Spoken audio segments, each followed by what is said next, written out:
Good morning everyone. Welcome to study with Aastha YouTube channel. यदि आप channel पर पहली बार विजिट किए हों तो चैनल को सब्सक्राइब ज़रूर कर लीजिए, साथ में बेल आइकन को प्रेस कर लीजिए ताकि हमारी सभी वीडियो के रेगुलर नोटिफिकेशन आपको मिलते रहें। आइए आज के समाचार पत्रों पर क्या कुछ है डालते हैं एक नज़र। वास्तविक नियंत्रण रेखा पर जारी टकराव के बीच केंद्र सरकार ने सोमवार को चीन के प्रति कड़ा रुख अपनाते हुए टिकटॉक समेत 59 मोबाइल ऐप को प्रतिबंधित करने का फैसला किया। सरकार के इस फैसले को चीन को सख्त संदेश देने की दिशा में बड़ा कदम माना जा रहा है। प्रतिबंधित किए गए ज़्यादातर ऐप चीनी हैं। चीन के लिए यह साफ संकेत है कि इसके बाद भी यदि वह बाज नहीं आया तो उसे और आर्थिक प्रतिबंधों का सामना करना पड़ सकता है।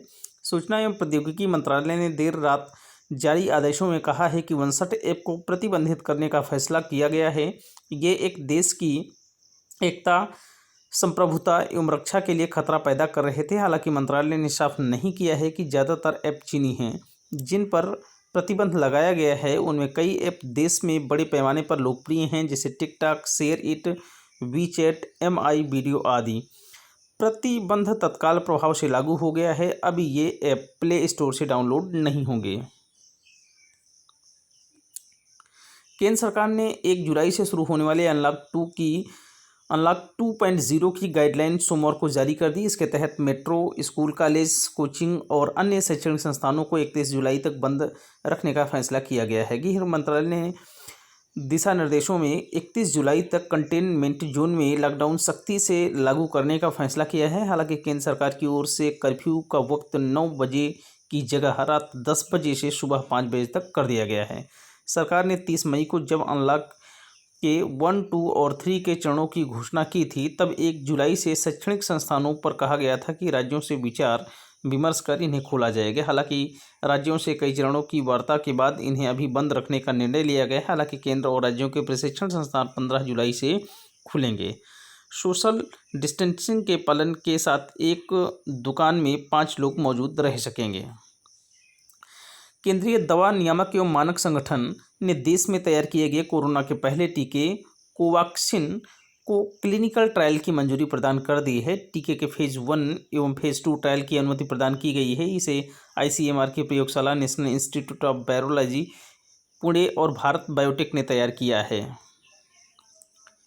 ईरान ने बगदाद में ड्रोन हमले में शीर्ष जनरल की मौत को लेकर अमेरिकी राष्ट्रपति डोनाल्ड ट्रंप और दर्जनों अन्य लोगों की गिरफ्तारी के लिए वारंट जारी किया है। इसके लिए उसने इंटरपोल से मदद भी मांगी है। एक स्थानीय अभियोजक ने सोमवार को यह जानकारी दी। ईरान के इस कदम से ट्रंप को गिरफ्तारी का कोई खतरा नहीं है, लेकिन इन आरोपों से ईरान और अमेरिका के बीच तनाव और बढ़ेगा। प्रधानमंत्री नरेंद्र मोदी एक बार फिर देश से मुखातिब होंगे। वह मंगलवार की शाम 4 बजे राष्ट्र को संबोधित करेंगे। प्रधानमंत्री कार्यालय के ट्विटर हैंडल ने सोमवार को ट्वीट कर यह जानकारी दी। माना जा रहा है कि प्रधानमंत्री मोदी अनलॉक 2 और देश के मौजूदा हालात पर अपने विचार रखेंगे। चीन से सीमा पर चल रहे तनाव के बीच प्रधानमंत्री मोदी के संबोधन को लेकर लोगों में उत्सुकता है।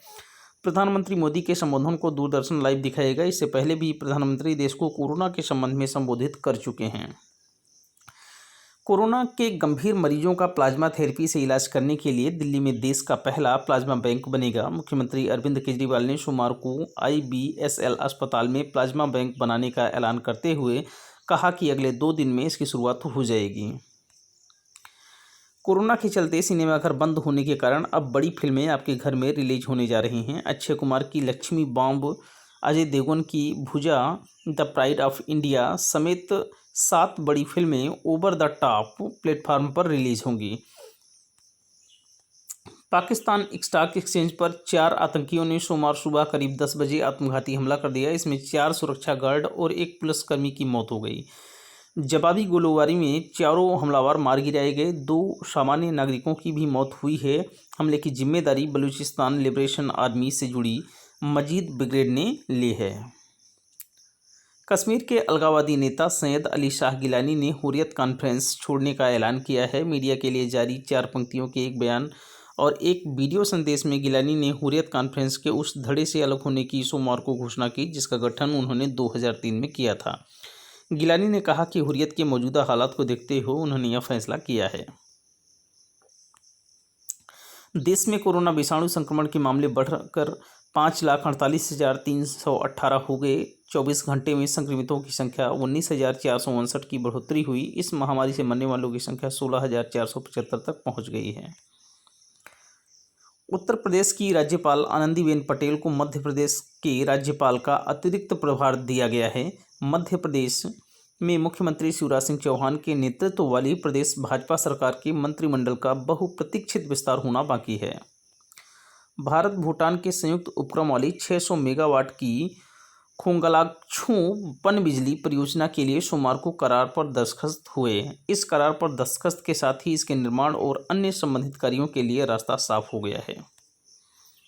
कोरोना महामारी को रोकने के लिए की गई पूर्णबंदी का असर चालू वित्त वर्ष के दौरान राज्यों के सकल घरेलू उत्पाद यानी जीडीपी में दिख सकता है। इस दौरान आर्थिक गतिविधियों के थमने की वजह से राज्यों के सकल राज्य घरेलू उत्पाद में 14.3% तक की गिरावट आ सकती है। एक रिपोर्ट में यह कहा गया है। सरकार ने कोविड-19 से जुड़ी व्यक्तिगत सुरक्षा उपकरण यानी पीपीई किट के निर्यात नियमों में आंशिक ढील दी है। इस किट की मासिक 50 लाख इकाइयों के निर्यात की अनुमति दी गई है। इस उत्पाद के निर्यात पर अब तक पूरी तरह रोक थी, लेकिन अब इसे निर्यात की प्रतिबंधित सूची में डाल दिया गया है। विदेश व्यापार महानिदेशालय ने एक अधिसूचना में कहा है कि कोविड-19 इकाइयों के लिए 50 लाख पीपीई चिकित्सा उपकरण का निर्यात कोटा तय किया गया है।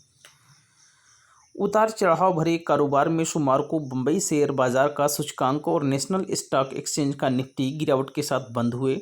देश और दुनिया में कोरोना के बढ़ते मामलों और आर्थिक पुनरुद्धार को लेकर उम्मीद कमजोर पड़ने के बीच वित्तीय और आईटी कंपनियों के शेयरों में बिकवाली का असर बाजार पर पड़ा।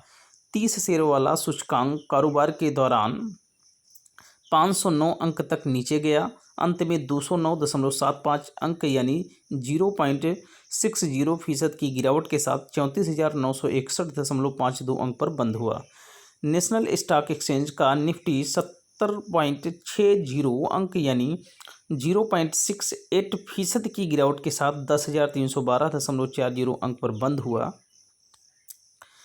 उद्योग संस्था CEAMA के मुताबिक भारत में बिकने वाले लगभग 95% उपभोक्ता इलेक्ट्रॉनिक और उपकरण स्थानीय स्तर पर ही बनते हैं, लेकिन इनके कलपुर्जों के लिए चीन पर 25 से लेकर 70% तक निर्भरता अभी बरकरार है, जिसे रातों रात खत्म करना कठिन है। Consumer electronics and appliances manufacturers association ने कहा कि चीनी उत्पादों के बहिष्कार के आह्वान से पहले ही चीन में कोरोना महामारी फैलने के दौरान आपूर्ति बाधित होने की वजह से विभिन्न कंपनियों ने वैकल्पिक स्रोतों की तलाश शुरू की थी। CEAMA के अध्यक्ष कमल नंदी ने बताया कि एक उद्योग के रूप में हमने पिछले 2-3 वर्षों में क्षमता बढ़ाने के लिए बहुत काम किए हैं। इसके लिए सभी श्रेणियों में तैयार माल के विनिर्माण के लिए नए संयंत्र लगाए गए हैं। पेंशन कोष नियामक PFRDA ने सोमवार को कहा कि उसने राष्ट्रीय पेंशन योजना से जुड़ने के लिए वन टाइम पासवर्ड सुविधा पेश की है। पेंशन कोष नियामक व विकास प्राधिकरण पहले हस्ताक्षर के जरिए बिना किसी कागजी दस्तावेज के ऑनलाइन NPA खाता खोलने की सुविधा उपलब्ध करा रहा है। अब नियामक ने NPS खाता खोलने व उसे और आसान बनाने के लिए कदम उठाया है। अंशधारक अब OTP यानी वन टाइम पासवर्ड के जरिए अपना NPS खाता खोल सकते हैं। इसमें POP पॉइंट ऑफ प्रेजेंस के लिए पंजीकृत बैंक के ग्राहक अगर संबंधित बैंक के इंटरनेट बैंकिंग के जरिए NPS खाता खोलना चाहते हैं तो वो पंजीकृत मोबाइल नंबर पर OTP प्राप्त कर खाता खोल सकते हैं। पाकिस्तान ने सोमवार को 3 महीने से अधिक समय बाद करतारपुर गलियारे को फिर से खोल दिया है। इस गलियारे को कोरोना महामारी के कारण अस्थायी रूप से बंद कर दिया गया था। अधिकारी ने बताया कि कोई भी भारतीय तीर्थयात्री गुरुद्वारा दरबार साहिब नहीं आया। भारत ने कोरोना महामारी के मद्देनज़र पाकिस्तान में करतारपुर साहिब गुरुद्वारा के लिए यात्रा और पंजीकरण को अस्थायी रूप से स्थगित किया हुआ है। पेरिस की एक अदालत ने सोमवार को फ्रांस के पूर्व प्रधानमंत्री फ्रांसवा फिया और पत्नी और बच्चों के उन कामों पर सरकारी धन खर्च करने का दोषी पाया जो उन्होंने कभी किया ही नहीं। इस परिवार ने 1998 से ऐसे कामों पर 10 लाख यूरो से अधिक धनराशि खर्च की। इस दंपति के वकीलों ने तत्काल अपील की घोषणा की। फिया 66 को 5 साल की कैद की सज़ा सुनाई गई।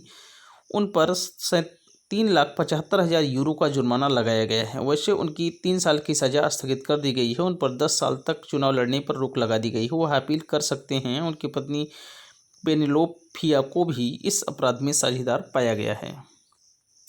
चीन की सरकार देश में मुस्लिम आबादी पर अंकुश लगाने के अपने अभियान के तहत उइगर व अन्य अल्पसंख्यकों के बीच जन्म दर को घटाने के लिए सख्त से सख्त कदम उठा रही है, जबकि वह देश की बहुसंख्यकों को अधिक बच्चा पैदा करने के लिए प्रोत्साहित कर रही है। सरकारी आंकड़ों, राज्य के दस्तावेजों और निरोध केंद्र में पूर्व में रखे गए 30 लोगों, उनके परिवारों के सदस्यों, निरोध केंद्र के पूर्व प्रबंधक के साक्षात्कारों पर आधारित पड़ताल के मुताबिक कोई महिला जबरन गर्भ निरोधक के बारे में बोलती थी, लेकिन यह चलन पहले के मुकाबले ज़्यादा बड़े पैमाने पर सुनियोजित तरीके से शुरू हो चुका है। उत्तराखंड में हाथियों की संख्या बढ़कर 2026 हो गई है और वर्ष 2017 के मुकाबले यह 10.17% बढ़ी है। मुख्यमंत्री त्रिवेंद्र सिंह रावत की अध्यक्षता में सोमवार को हुई उत्तराखंड राज्य वन्यजीव सलाहकार बोर्ड की बैठक में जानकारी दी गई कि 6 जून से 8 जून तक 3 दिन उत्तराखंड में हाथियों की गणना की गई, जिसमें पाया गया कि राज्य में 2026 हाथी हैं। वर्ष 2012 में 1559 जबकि 2017 में 1839 हाथी थे और इस प्रकार वर्ष 2017 से अब तक हाथियों की संख्या 10.17% की वृद्धि हुई है। जाने माने क्लब क्रिकेटर और दिल्ली की अंडर 23 टीम के पूर्व सहयोगी स्टाफ संजय डोभाल का कोरोना वायरस संक्रमण के कारण सोमवार की सुबह निधन हो गया। उनके परिवार के करीबी सूत्र ने यह जानकारी दी। डोभाल 53 वर्ष के थे और उनके परिवार में पत्नी तथा 2 बेटे हैं। बड़ा बेटा सिद्धांत राजस्थान के लिए प्रथम क्रिकेट खेलता है और छोटा बेटा एकांश दिल्ली की अंडर 23 टीम में है। मुख्यमंत्री योगी आदित्यनाथ की अध्यक्षता में सोमवार को हुई बैठक में राज्य विश्वविद्यालयों की परीक्षाओं से संबंधित कमेटी की रिपोर्ट पर विचार किया गया। कमेटी ने परीक्षाएं निरस्त कर विद्यार्थियों की अगली कक्षाओं में प्रोन्नत करने की सिफारिश की है। माना जा रहा है कि सरकार कमेटी की रिपोर्ट से सहमत है, लेकिन इस पर अंतिम फैसला 2 जुलाई को किया जाएगा। उप मुख्यमंत्री डॉक्टर दिनेश शर्मा ने कहा कि 1 जुलाई को जारी होने वाली केंद्रीय मानव संसाधन विकास मंत्रालय की गाइडलाइन देखने के बाद 2 जुलाई को फैसला किया जाएगा। यदि आज का सेशन पसंद आया हो तो वीडियो को लाइक करें, शेयर करें, कमेंट करें और स्टडी विद आस्था के यूट्यूब चैनल को सब्सक्राइब करें। Thank you so much. शुक्रिया, धन्यवाद। Have a nice day.